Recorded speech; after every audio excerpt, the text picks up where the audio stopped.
Hello hockey fans and welcome back to another video.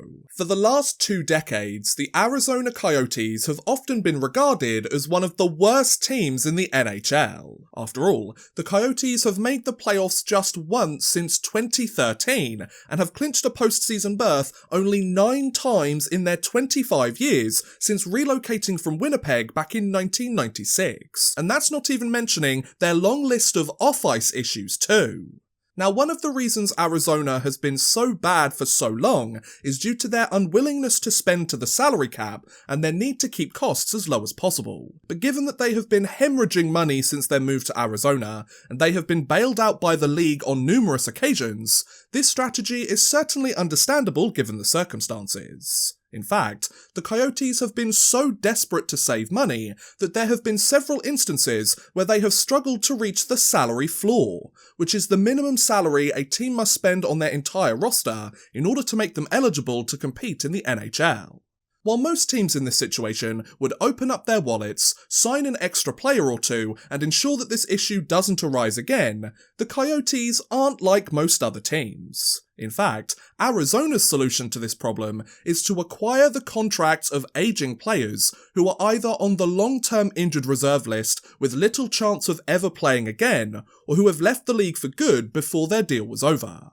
That way, Arizona are able to reach the salary floor with the sizable cap hits they acquire, pay their new players a reduced amount for each year they are with the organisation, since their salary is typically lower than their yearly cap hit, while also acquiring some pretty valuable draft picks, prospects or roster players for their troubles. However, Arizona have used this tactic so many times and are so synonymous with this strategy that it's become somewhat of a running joke within the league, and the team have added several notable, albeit unusable players through this method. So who have Arizona acquired, what happened after these trades, and what was the financial impact in the years that followed? Well, let's take a look at the various members of this exclusive group and find out, shall we? So in today's video, join me as we explore the Arizona Coyotes Cap Dump Club. Let us begin by looking at the very first member of this group by the name of Chris Pronger. Now, it's safe to say that Pronger had a pretty successful NHL career. After all, the second overall pick of the 1993 draft ended up playing 1,167 regular season games, scored 157 goals and 698 points during that span, was a 6-time NHL All-Star and won a plethora of awards, including a Norris Trophy, a Hart Trophy, and the 2007 Stanley Cup. And that's not even mentioning his pair of Olympic gold medals. After spending the 08-09 season with the Anaheim Ducks, and after scoring 48 points in 82 games with the team, the 35-year-old defenseman signed a 7-year, $34.5 million contract with the Philadelphia Flyers on July 8, 2009.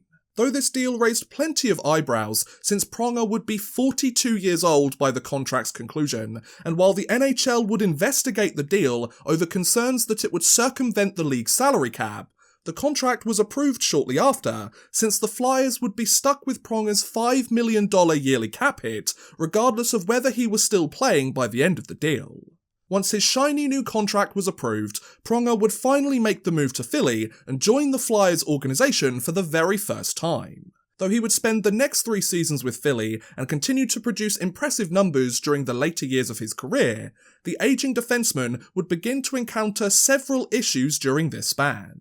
Despite scoring 92 points in 145 games between 2009 and 2012, Pronger would suffer several notable injuries, including a knee injury that required surgery, a serious eye injury, and concussion issues as a result of taking multiple hits. Having played just 13 games during the lockout-shortened 12-13 season, and with his various injuries being too difficult to overcome, Pronger was placed on the Flyers' long-term injured reserve list and unofficially retired from the league. However, since he was contracted to the team until 2016, and since he was set to earn over $12 million during the remainder of his deal, Pronger didn't officially retire since his contract would have been voided and he wouldn't receive his remaining salary as a result. Instead, Pronger remained with the Flyers organization and embraced a role in the team's front office, as he began scouting and interviewing prospects to help the Flyers build for the future.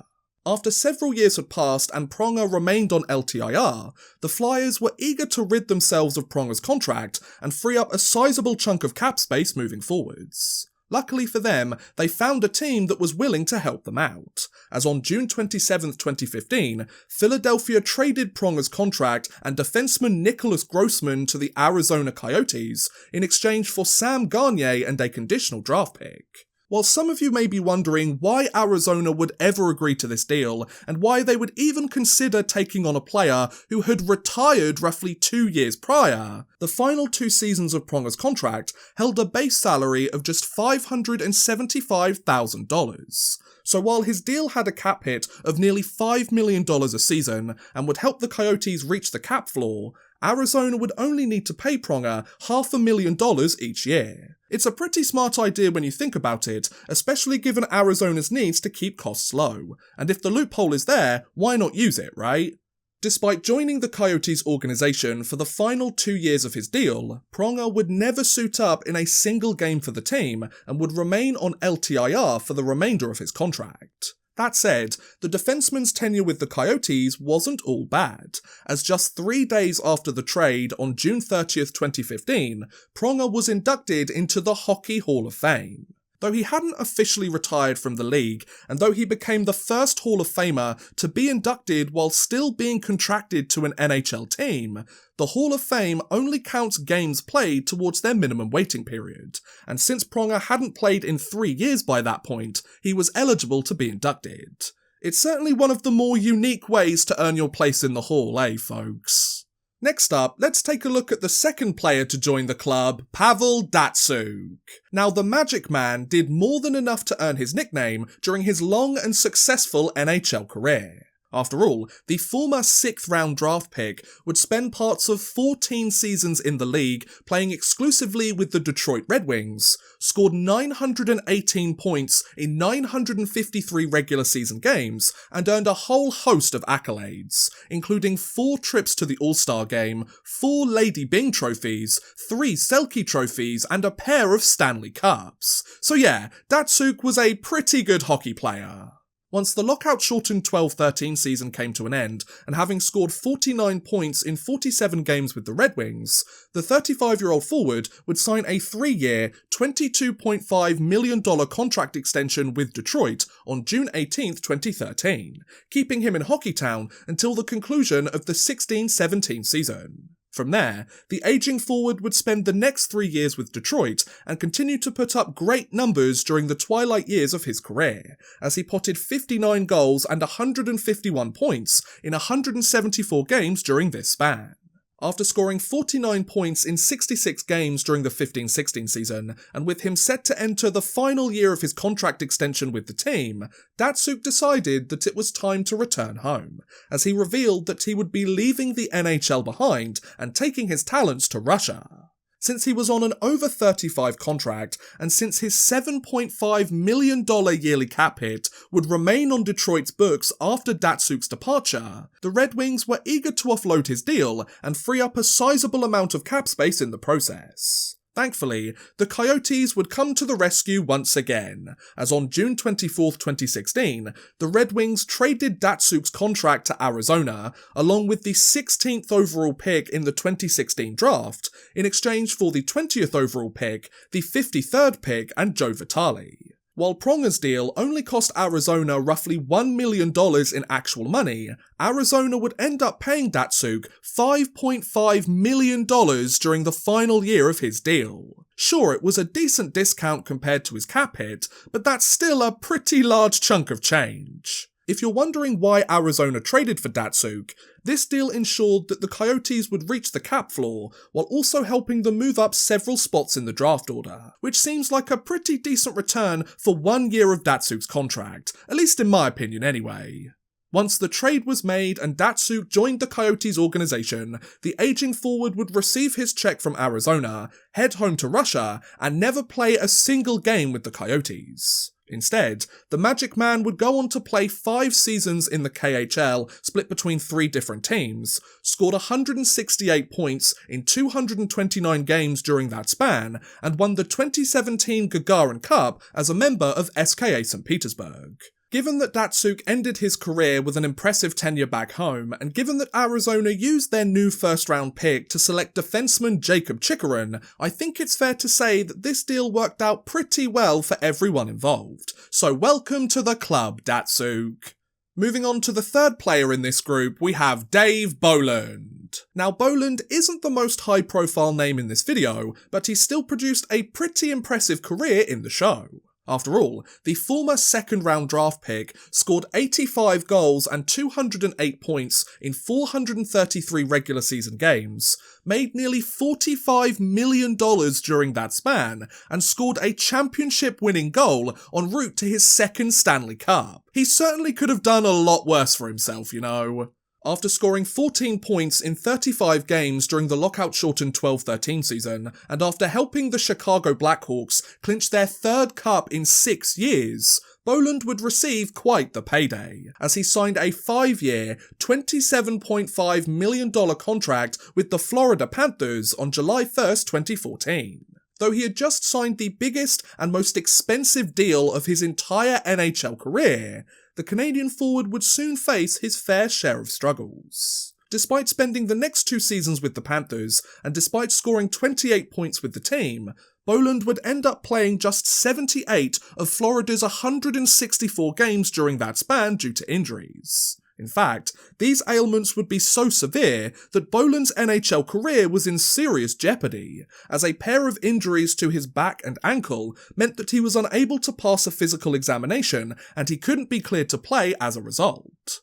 With the 16-17 season fast approaching, and with Bolland set to make over $5 million every year until 2019, the Panthers were desperate to rid themselves of the forward's hefty salary. Luckily for them, another Sunbelt franchise would swoop in to save the day, as on August 25th, 2016, Florida traded Bolland and Lawson Krause to the Arizona Coyotes in exchange for a 2017 conditional 3rd round pick and a 2018 conditional 2nd round pick.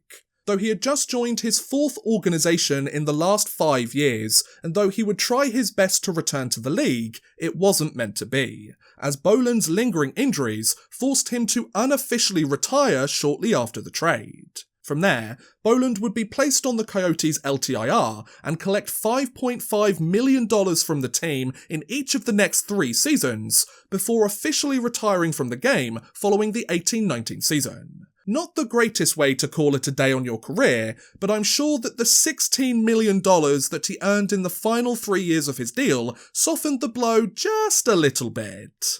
Penultimately, we have one of the more recent entries to the club in Marian Hossa. Now, Hossa shares a lot of similarities with the previous players in this video, since he produced a storied NHL career, while also playing an integral role in the Blackhawks dynasty of the early 2010s. After all, the 12th overall pick of the 1997 draft played a whopping 1,309 regular season games, scored an incredible 1,134 points, and also won a plethora of awards, including 5 trips to the NHL All-Star Game and 3 Stanley Cup championships. Now that's what I call a successful career, folks.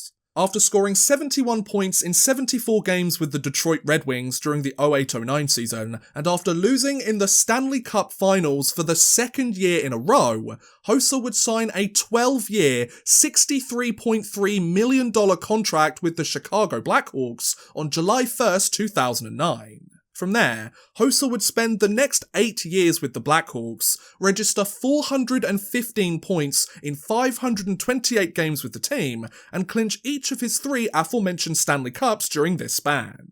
However, just before the 17-18 season got underway, Hossa announced that he would be forced to miss the entire year due to undergoing surgery for a progressive skin disorder. Once the Blackhawks had placed Hossa on LTIR on October 4th, 2017, news of Hossa's condition would go quiet until May of 2018, when Hossa revealed that he could no longer play professional hockey due to complications from his disorder. According to reports at the time, Hossa had become allergic to his own equipment and would suffer extreme discomfort when wearing his gear for extended periods of time, such as during practice or an NHL game. If that wasn't bad enough though, Hossa claimed that he still could have played a few more years in the show and could have remained an effective NHL player if he wasn't suffering from this condition. Talk about a heartbreaking end to a career. Since Hossa had 3 seasons left on his contract, and since his deal carried a yearly cap hit of over $5 million, Chicago looked to move Hossa's contract elsewhere and free themselves of his hefty price tag. And who decided to acquire him? Well, the Arizona Coyotes, of course. On July 12, 2018, Chicago traded Hossa's contract, along with Vinny Hinostroza, Jordan Osterley and a 2019 third-round pick, in exchange for Marcus Kruger, Mackenzie Entwistle, Jordan Milletta, Andrew Campbell and a 2019 fifth-round pick. Now, if you're still wondering why Arizona would make a move like this after seeing the previous 3 entries to the club, the final 3 seasons of Hossa's contract would see the forward earn just $1 million every year, meaning the Coyotes could take on his sizable cap hit to ensure they reach the salary floor, but only have to pay Hossa $3 million for the rest of his deal. Once again, it's a pretty smart move when you consider the circumstances, but you would think that the Coyotes would focus less on reaching the floor and more on avoiding the cap after a certain amount of time. But maybe that's just me. While Hossa would never suit up for the Coyotes or play another game in the NHL, he would earn quite the achievement during this span, as he was inducted into the Hockey Hall of Fame on June 24, 2020. Not only would his induction make him just the 3rd Slovakian-born player to receive the honour, Hossa became the 2nd player ever to be inducted while still under contract with an NHL team, only behind the first player in this video, Chris Pronger.